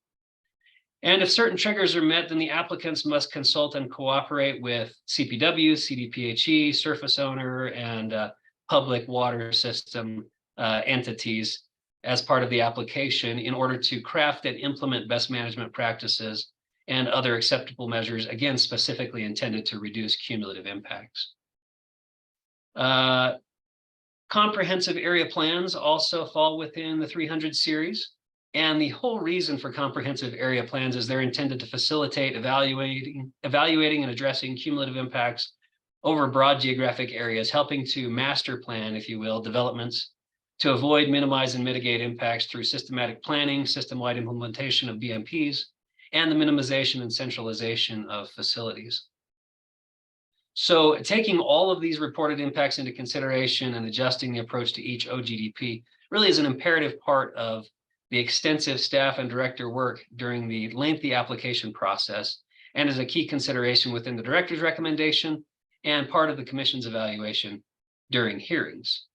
So all of that data was associated with cumulative impacts rulemaking, but a couple of examples of incorporation of cumulative impact concepts into other regulations I also wanted to point out. In the 300 series, an alternative location analysis must be performed in a variety of circumstances that are too lengthy to discuss here, but essentially an applicant must identify all potential alternative locations and select the best one through the lens of protection of public health, safety, welfare, the environment, and wildlife resources, again, specifically in order to reduce cumulative impacts of developments. With regard to injection wells in the 800 series, applications have to include cumulative impacts data identification, a partial Form 2B that documents the incremental cumulative impacts of the proposed well conversion. And then significant work was done in the 1200 series with the adoption of high priority habitat. And that adoption incorporates current habitat mapping and mandates levels of avoidance in order to reduce cumulative impacts to wildlife, including the creation of wildlife protection plans even outside of high priority habitat, and then extensive wildlife mitigation plans within high priority habitat if impacts to high priority habitat can't be avoided and if CPW participates in and approves the mitigation plan. So these and really many other regulations are intended to reduce cumulative impacts associated with reclamation, light, noise, smell, traffic, emissions, plugging, and many others. In fact, really most regulations that restrict practices of industry in any way are intended to reduce impacts and thus reduce cumulative impacts. So finally, for the purposes of this slide in the 900 series, we created an ongoing requirement and commitment to assess and seek to address cumulative impacts. So the cumulative impacts evaluation required therein is the annual report as just presented by the director earlier this month. And it's a lengthy evaluation of cumulative impacts on an annual basis. That includes CIDR data, a recap of the year's development, trends over time. Again, we're only in year 2. So as the director pointed out, 2 points don't make a trend, but we will be able to see trends over time. Information on new and emerging cumulative impacts technologies, information on cumulative impacts, and new updated cumulative impacts publications. And really, most importantly, it creates a section for recommendations, which can include recommendations for future rulemakings by the commission, guidance, work groups, or studies to address cumulative impacts to the public, health, safety, welfare, the environment or wildlife resources, and any air, water, soil, or biological resources. So most importantly, this rule makes cumulative impacts review and considerations an annual ongoing process that's currently required by the COGCC. So notwithstanding the significant work done during the mission change rulemaking, COGCC committed to continue to assess and come back to further address cumulative impacts, again, the intent of the annual report. And so that gets us to where we are today. Flip the slide here. You'll recall that we had a citizen petition in December. And during that petition, we heard about a request to adopt rules to evaluate and address cumulative air impacts in the state. At that time, the commission recognized and reiterated its ongoing intent to continue to evaluate and assess and address cumulative impacts. And it broadened our approach. And rather than move forward with the petition, we opted to address cumulative impacts more holistically than just cumulative impacts to air. So that's not a dismissal of the concepts raised in the petition, but really rather a broadening of the scope that was initially raised by the commission. And that resulted in us moving forward with the 4 listening sessions that I'm here to report on today.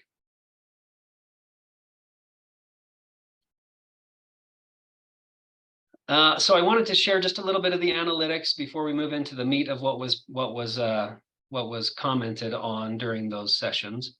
And you can see that we held 4 meetings. We tried to stagger the times. We had a couple of afternoon meetings, one on a Friday, a couple of morning meetings, one on a Friday, one on a Monday. And then we had a Monday evening meeting, and we also had a Friday afternoon meeting. In those meetings, we had 284 total participants. And resultant from those meetings and from the associated methods that we made available with a web form and with an email submission, we received 124 unique comments associated with those meetings. And you can see in the pie chart on the left here, the source of the comments, and you can see each meeting that the comments were provided at. And then you can see through email and the cumulative impacts comment form. And I think the take home from that pie chart is that it was really about half and half in the end. We received half verbal comment, half written comment. And then we also asked commenters to report on their affiliation as they commented, whether it was a verbal comment or a written comment. And you can see that our largest group was not specified, but we did have a large representative of just citizens at about 20%, and local government at a pretty significant slice, environmental organizations at a comparable slice, and then lower participations by community organizations, business owners, industry, and consultants. So in the end, a pretty good swath of the generally interested publics in the things that we generally discuss. And then what we did is we broadly categorized the comments that we received as far as what their very primary message was. And you can see that the preponderance of those comments asked us to proceed with the cumulative impacts process and rulemaking, but that there was a significant portion that also opposed new regulation associated with cumulative impacts in any type of any sort. I wanted to point out too that we did have kind of two groups that attended that really weren't there for cumulative impacts purposes, but did discuss some cumulative impacts issues. And that was with regard to water reuse in the Raton Basin, as we discussed a little earlier today, and certainly as we saw in our Raton Basin tour last week. And then those that were interested in providing comments on the Lowry cap that is ongoing and under consideration. So some of those comments did include some cumulative impacts points, and so they were included, but I just wanted you to be able to keep in mind that that there were those groups there as well. So once we broke the comments down into those broad categories, we broke them down into really what were the primary topics suggested for inclusion in the cumulative impacts process going forward. And we came up with 17 broad topics, and those broad topics could be grouped. And so you can see on our left there, the first 5 are associated with administration, so administrative group. The next 5 in blue there are really, they were scientific comments. And then our next group there in kind of orange or whatever that is, were comments associated with social implementation of cumulative impacts. And then finally on the right there, comments associated with biological considerations associated with cumulative impacts. I wanted to point out kind of the numbers here as you look at the number of comments we received. Obviously, we received 124 comments, and there's more represented here because most of the comments we received covered multiple topics, and they got to put comments in on multiple topics. And unsurprisingly, the highest number of comments was received on impacts to air, as that's one of the issues that was first brought up and one that's most often discussed. Followed closely by water, but again, that was skewed associated with the number of water comments we had associated with produced water in the Raton Basin. I also wanted to recognize that these topics may bleed over into each other within their group or really into other groups as well. But we tried to categorize them with regard to their primary intent. And in some cases, we'll discuss these more in detail, but in some cases, commenters simply identified these broad topics as points of concern to them. So for example, somebody might have said, I'm concerned about air and water impacts. And so that was included as a comment of somebody that was concerned about air and water. And others presented more pointed concerns and even some suggestions associated with each category. So the bulk of the rest of the presentation will have to do with going through each of these groupings, their categories and subcategories, and kind of filling you in on primarily what we heard associated with the public comment.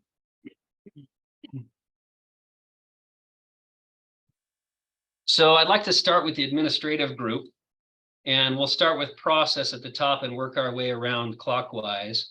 And process, we received quite a few comments associated with process and broke that down into 5 subcategories.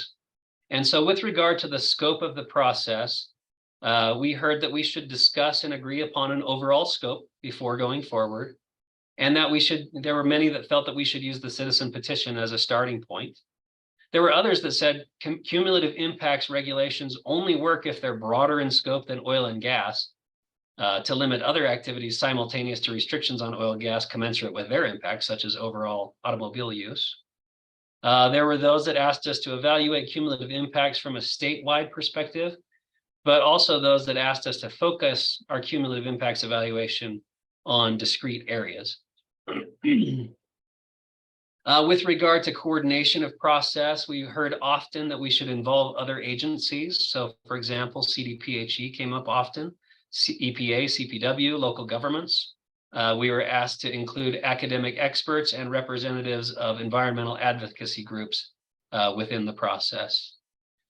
It was also mentioned a number of times that we should not overstep into APCD and federal authority or go outside of COGCC authority or expertise, and that we shouldn't duplicate the efforts of other agencies. Excuse me. And there was one request that we should return back to the concept of the petition and limit any cumulative impacts rulemaking to air, as it was the primary concern. And if that's the case, that AQCC should have the primary jurisdiction. With regard to addressing impacts in the process, we should, it was asked that we should agree on specific impacts that we would evaluate, that we should identify what those impacts are, as well as side by side with how to mitigate each of those impacts, that we should ensure cumulative impacts minimization prior to contemplating any form of mitigation, and that we should evaluate and regulate or balance for positive as well as negative impacts associated with cumulative impacts of oil and gas development. Also, that we should address impacts in quantifiable terms that would allow us to establish acceptable and pertinent limits associated with each concept within cumulative impacts, and that we should establish and enforce actual permit denial criteria tied to cumulative impacts. It was suggested that we should build in strong enforcement mechanisms and that we should ensure sufficient agency funding to appropriately staff those mechanisms. It was also asked that we provide clear cumulative impact monitoring criteria to operators so that they'll know what they need to gather in order to report on cumulative impacts.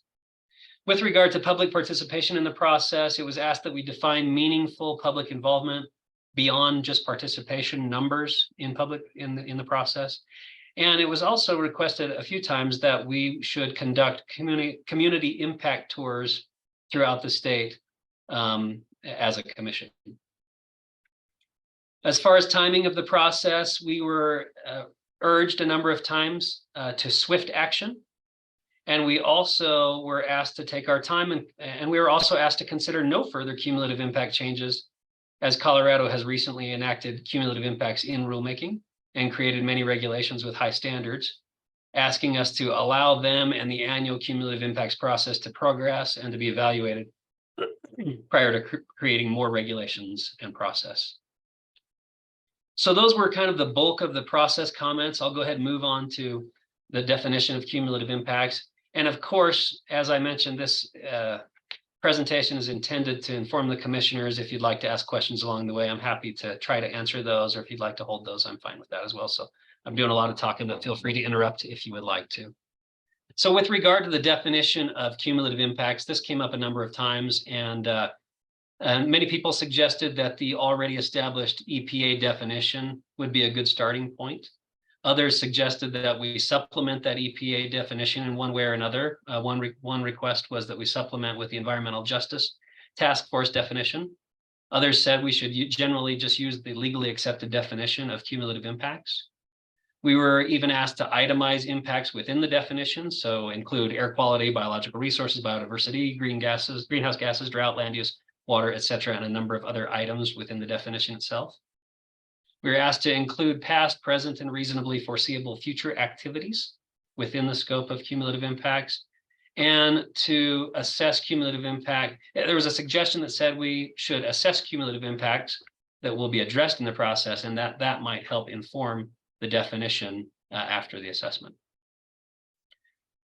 We had a number of comments on positive cumulative impacts as well. And I don't want to skew this. The majority of our comments were associated with perceived negative cumulative impacts on of oil and gas development, but there are also a number of comments on perceived positive impacts. So it has its own little section, and the rest is largely associated with the perceived negative implications. So it was mentioned a couple of times that because Colorado produces cleaner oil and gas than almost any other place, that the responsible thing to do for the climate as a whole would be to continue to produce in Colorado and seek to reduce our impacts while we seek to reduce our impacts locally. We were asked to consider the benefits of new developments, including the numerous industry jobs, the socioeconomic benefit, the significant tax base, and significant school support associated with oil and gas development. And in the end, the key take home there was that don't leave positive impacts behind, but identify and and evaluate them side by side with negative impacts. We received quite a few, moving on, we received quite a few comments associated with data. And we've broken that down into 5 subcategories. And so the first data considerations, it was asked that we clearly establish baseline data. And the message there was that accurate data is essential, and that we should devise and enforce methods to evaluate data accuracy. That we should build a robust and complete impacts database, and that we should prioritize real values over modeling. On the flip side, there was a request that we review and utilize existing data before requiring new data, as they felt that we underutilized existing data.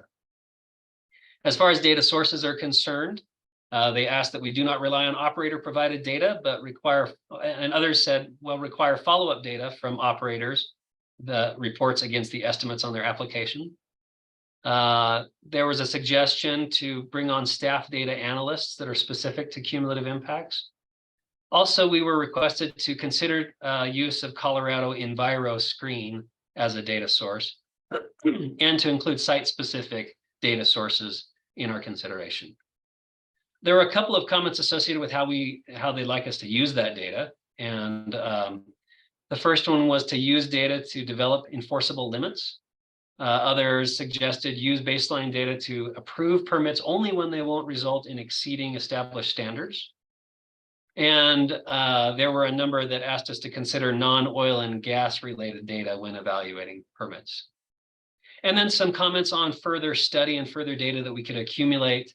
Asked that we implement pointed studies to examine the most impacted areas, and that we should examine the impacts of fracking near densely populated areas, identify hotspots in the most heavily impacted populations.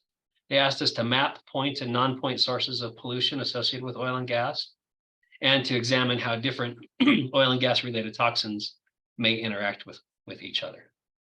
So finally, rounding out the administrative category were some procedural suggestions, and we received quite a few comments on procedural items.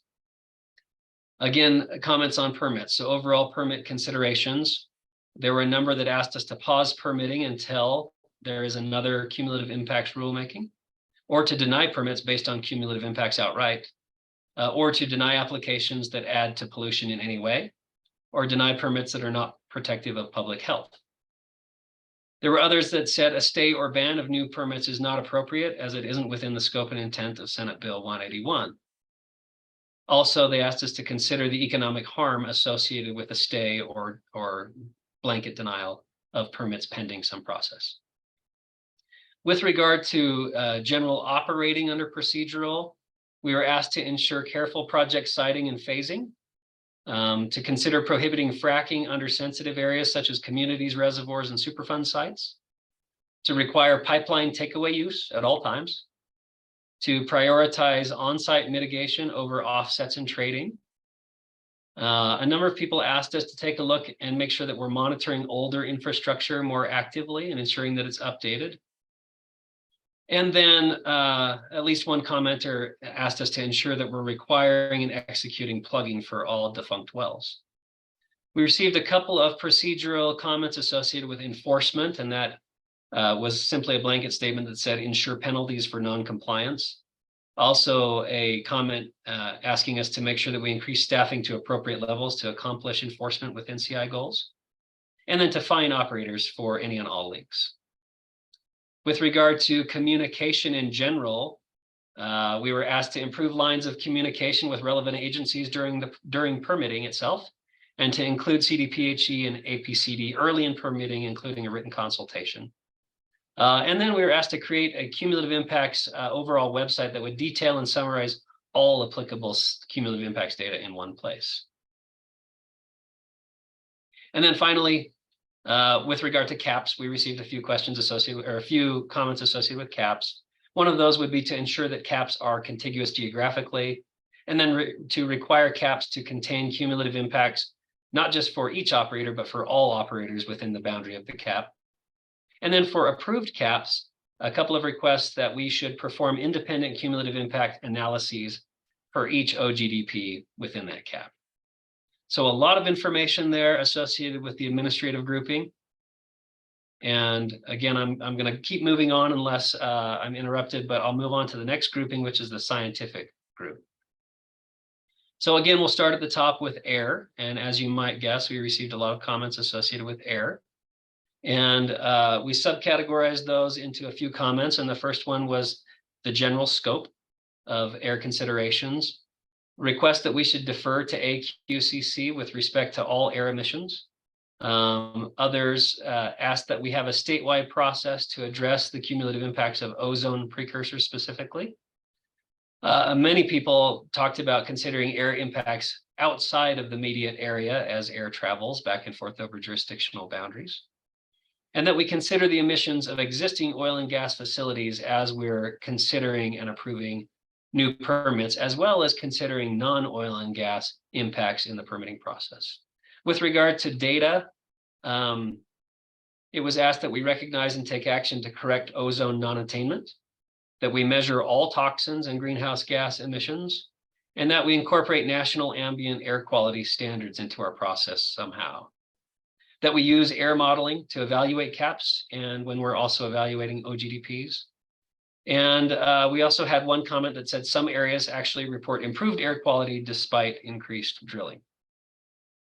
With regard to monitoring of air, the issue of installing real-time monitoring systems was a repeated concept with alerts to the public, and a request to make sure that we're using local air quality data when it's available, and a request to equip local governments with a FLIR camera for local monitoring purposes.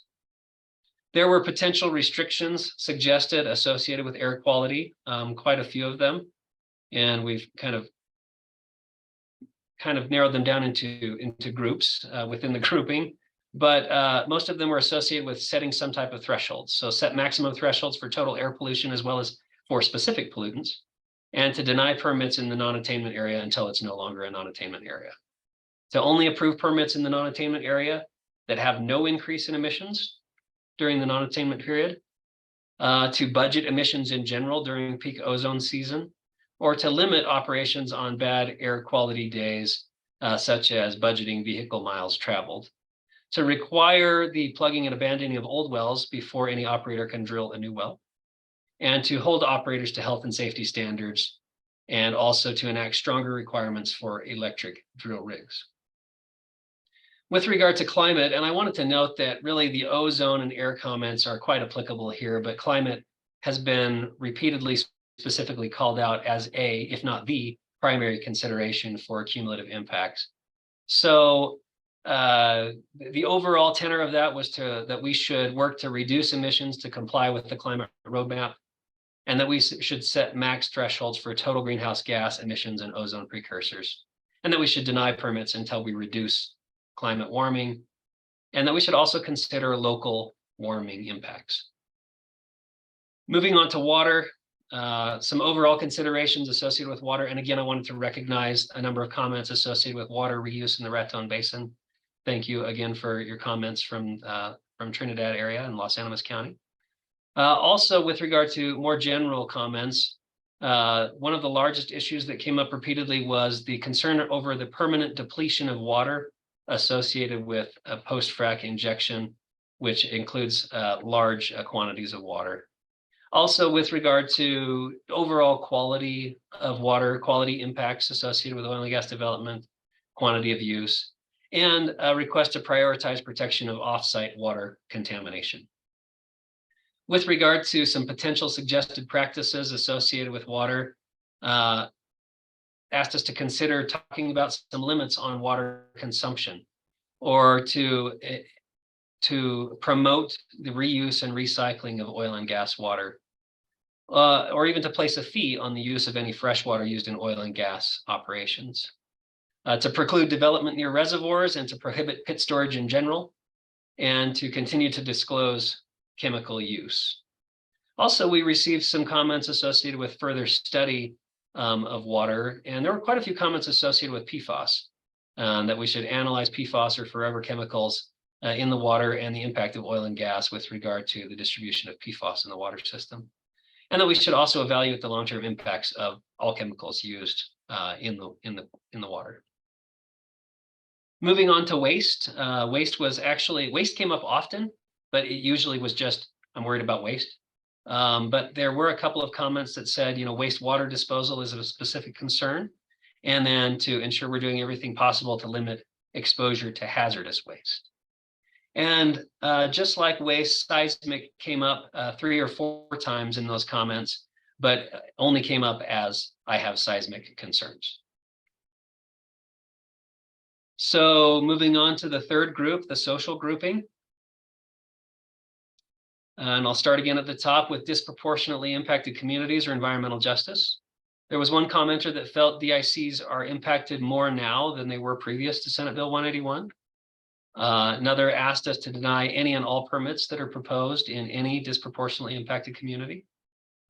We were asked to publish easily accessible disproportionately impacted community maps. And also it was suggested that we should review and comply with the Environmental Justice Task Force recommendations. With regard to general land use, there was a comment that expressed concern that oil and gas is being produced on cropland and that that's problematic associated with the production of food. A request that we should generally preserve rangelands and forests, that we should consider impacts to recreation. We should ensure that we're minimizing weeds in every operation, and that we should protect scenic landscape and visual aesthetics with more focus.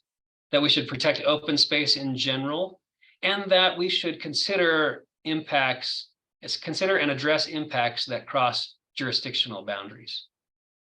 And then with regard to setbacks, there were just a number of requests associated with revisiting the 2,000-foot setbacks with various attenuating distance suggestions. And also a couple of requests that we should strengthen proximate local government rules and setbacks.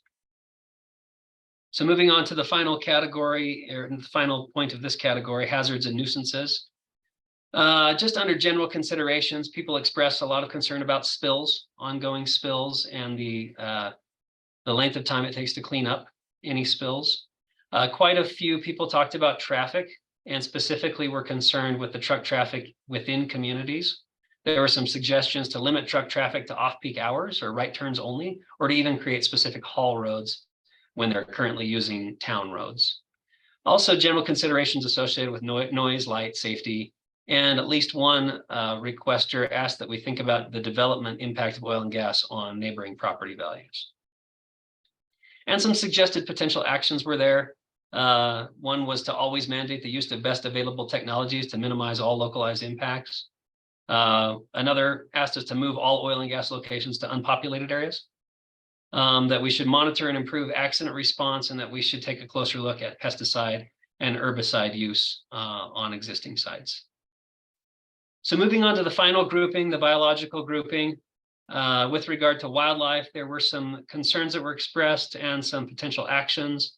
The concerns were the general concerns that you often hear about wildlife, which is just general habitat fragmentation and ensuring connectivity through wider scale planning, habitat destruction in general or removal. And then we did have some instances where some specific impacted species were specifically named, such as pronghorn burrowing owls, songbirds, and others. That we should continue to consider direct and indirect impacts associated with wildlife. With regard to some potential actions that were suggested, that we should further define oil and gas impacts to wildlife, that we should reduce migration barriers associated with oil and gas facilities,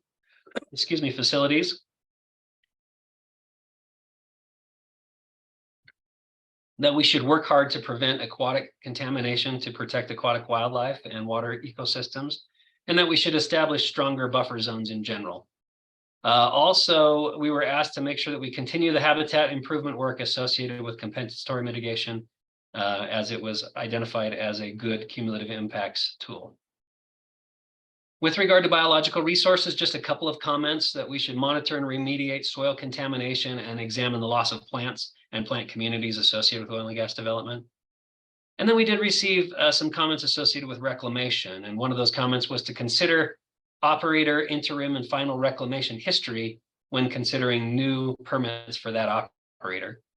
And then to evaluate reclamation success within basins in general when considering new permits and how we reclaim sites within basins. One comment was interesting that said certain requirements seem to be net negative. So for example, excavating soil with trace hydrocarbons, and that results in more truck traffic. The request was to apply leniency when leaving low concentrations would be less harmful than the impacts of removal.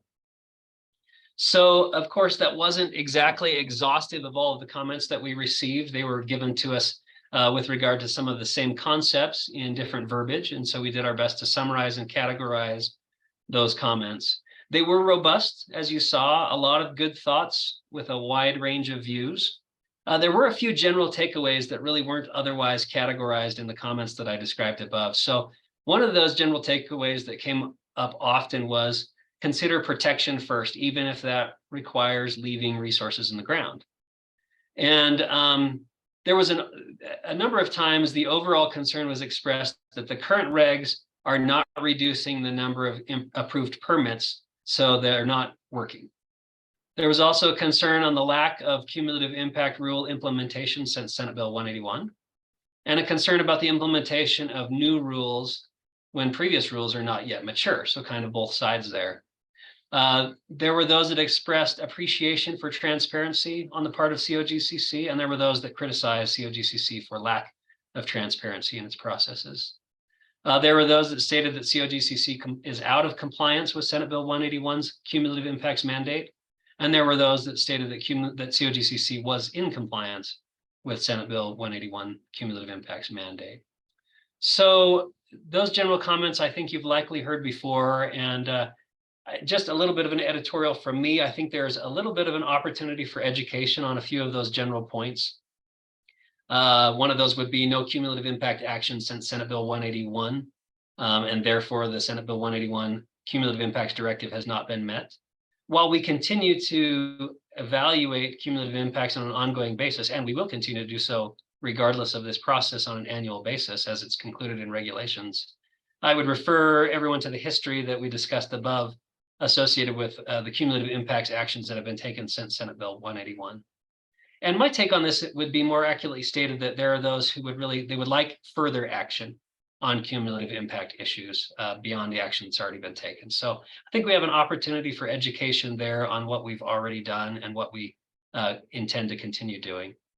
With regard to the issue of continued permitting equals that Senate Bill 181 intent is not being followed.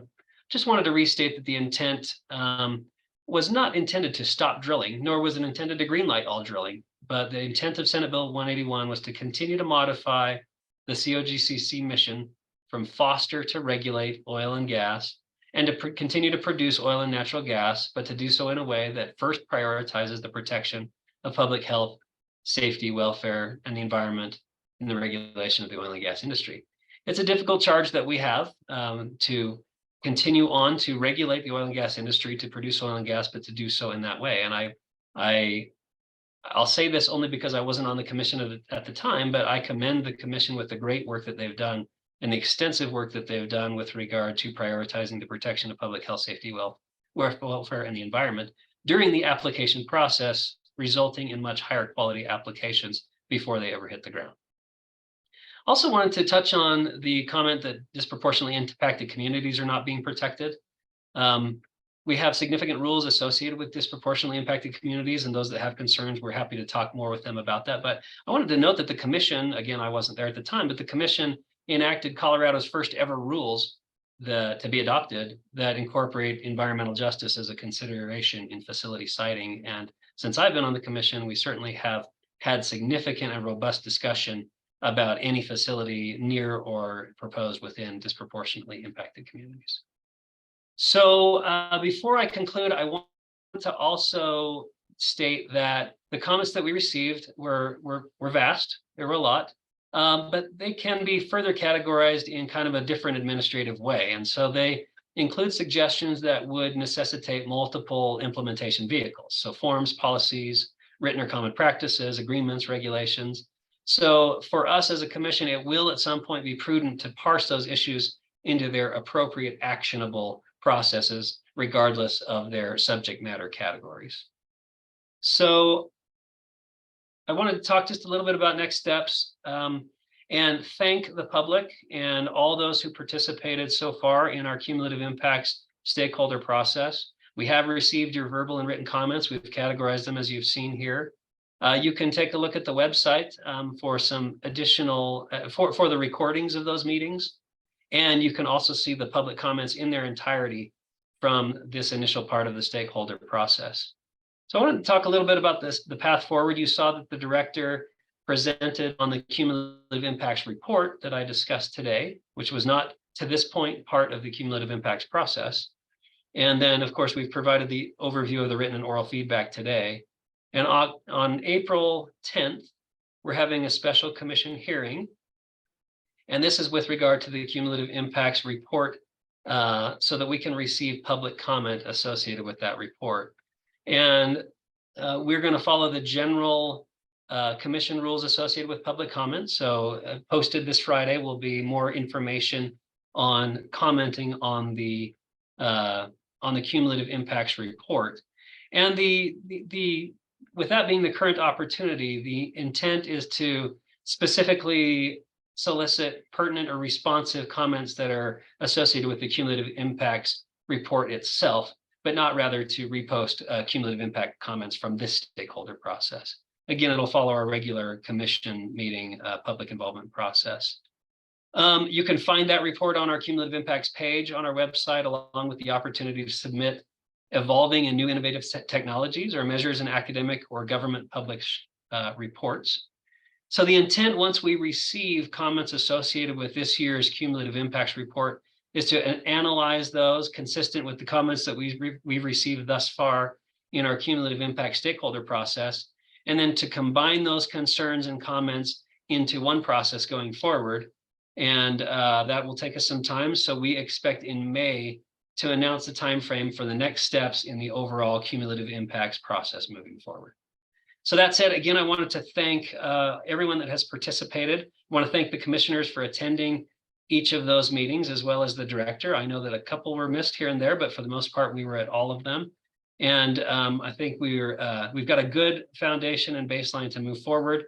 Before I conclude, I also wanted to circle back and recognize that the petition that was submitted in December also had a number of public comments associated with the petition itself, and that those have also been reviewed by the commission and are considered for inclusion within the entirety of the process going forward.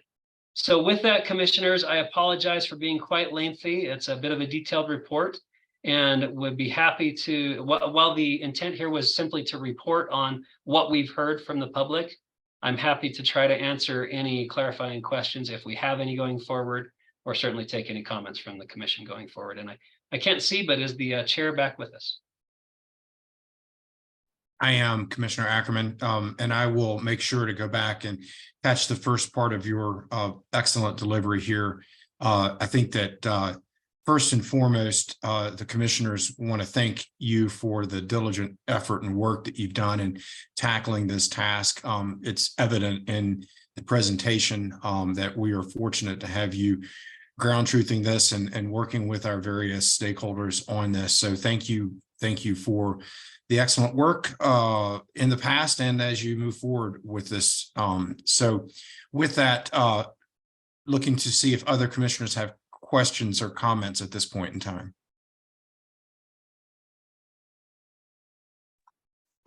Mr. Chair, I just can concur with you that thank you, Commissioner Ackerman, for the thoroughness of the evaluation of the comments that were provided and the process that you put in place. I think that sets a strong perspective on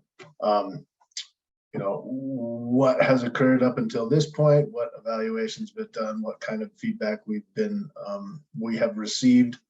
That will certainly be helpful as we start to determine next steps further on in the process here. But that's as thorough a presentation of comments that we've received as I've seen as being a commissioner, and so I really appreciate that. Thank you.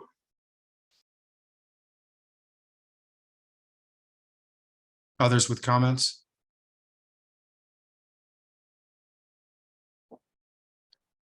All right, seeing none, I think it might be helpful to get that presentation up on our website if it's not already making its way there so that folks have an ability to get to that. But again, thank you, Commissioner Ackerman, for the great work on this very important topic. All right, others with comments at this point. I believe we've made it through our agenda. If we don't have anything else, I believe we're just looking for a motion to adjourn. So moved. Second. Motion and a second to adjourn. All those in favor signify by saying aye. Aye. We are adjourned. Thank you, everybody.